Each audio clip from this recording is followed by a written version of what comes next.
For nearly 2 millennia, Christians have worshipped here. This is one of the only places in the world where they still pray in Aramaic, the biblical language spoken by Jesus. Its roots may be ancient, but Reverend Isha David's congregation is growing in this Christian enclave known as Ankawa. They accept us here. They welcome us, he says. We are peaceful people. We like always peace to our neighbors.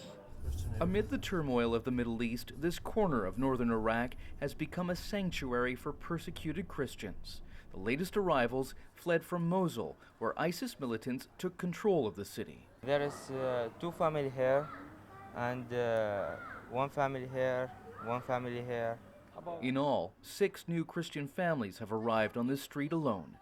But 18-year-old Yusuf and his father Samer still don't feel safe enough to use their real names or show their faces on camera. They escaped with their lives, but everything they owned was grabbed by the Islamist fighters. They're already taking our houses, he says. They're taking our things that belong to us, our land. In the last decade, Iraq's Christian community has been decimated, plummeting by 75%. More than 1 million have fled the spasms of bloody persecutions.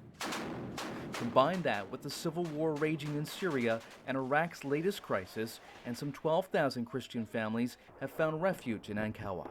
Actually, in Kurdistan, there's nothing going on, and it's really good, and we're all of us happy about it.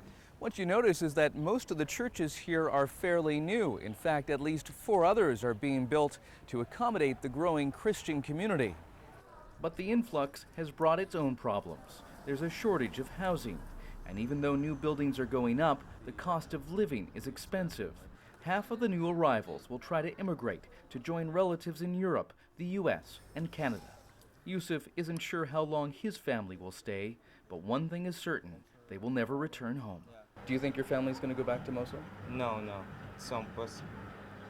Impossible. Impossible.